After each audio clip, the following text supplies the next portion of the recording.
Okay mga Lods, ito na nga pala yung part 2 ng how to break full court man-to-man trap defense. Okay mga Lods? Kung mapapanood nyo sa part 1 nito, ginamit namin to PNP versus AFP, di ba? So ito yung philosophy ng pag-break ng full court defense ang ginamit ko. Pero bago ang lahat, shoutout pala kay Rain Ambatak of Raynor Shine PBA. Napansin pala yung unang video natin. Napansin tayo ng PBA player mga Lodi. Maraming salamat pala doon. We really appreciate it. Pagkatapos mga Lods, ito na nga pala yung formation na ginamit ko doon. Ang unang-unang maririnig nyo, sumisigaw ako, par, ikaw maglabas ng bola kahit na mangyari.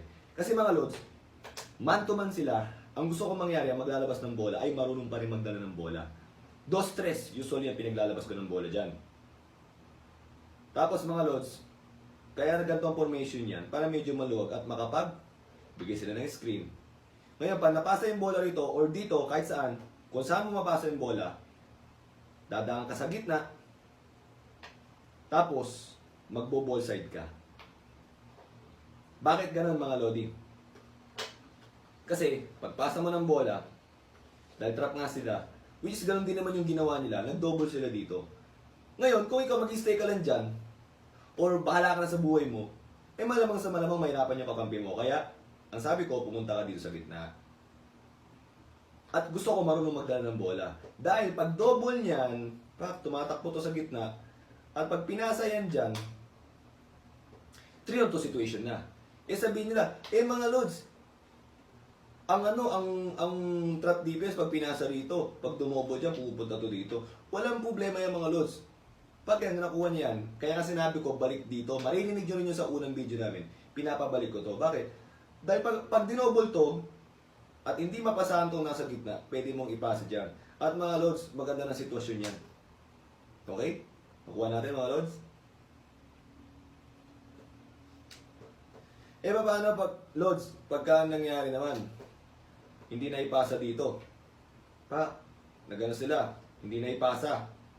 Yung pinakamagaling magdala ng bola ng big man, yun ang mag-flash middle. Kaya nga, sinabi ko rin doon, Kuya Olan, ikaw, kasi kung kilala nyo si Kuya Olan, actually, ang laro talaga ng 1, 2, 3. At nung panahon ng UE na James Shop, silang dalawa yung pinakamagaling. I-search nyo na lang mga Lods. Yan. Siya yung kukuha ng bola. Pagtanggap, tatakbo lang lahat yan. Tatakbo lang lahat. Tapos, pwedeng ganun or pwedeng hand-off. Hanggang sa mabigay mo sa yung bola at bababa na kayo. Again, man to man naman yan. Total, wala na magdo-double.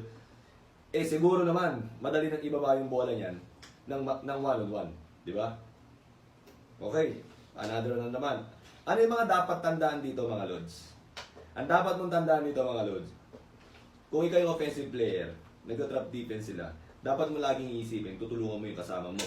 At pangalawa, titingnan mo yung naging aksyon ng kabantayan mo. Ito ganito kasi yung mga Lods. Kunwari, naibigay na yung bola. Tumatakbo ka dito. Ikaw, titingnan mo to. Ano ba ginagawa nito? Habang tumatakbo ka, dumobol. Di, pakita ka kagad. Kung nakita mo to na dumobol dito, nag-help dito, di pakita ka kagad. Di ba? So, pagpalagay natin, kunwari, napasaan dito, tumakbo dito. Nakita mo, etong sumunod dito. So, be aware. Kung nakita mo, improve position ka para mapasahan ka ng maganda, para magkaroon ng advantage. Di ba? Yun ang isa sa pinaka-key. Kailangan, tinitingnan mo rin yung bola habang binababa ng kasama mo, at tinitingnan mo din yung kabantayan mo kung ano ba yung nagiging reaction niya. Tandaan nyo mga Lodi, pagka may double team, ibig sabihin, merong isang taong libre. Yun yung hahanapin nyo dito. Yun yung butas ng man-to-man trap defense.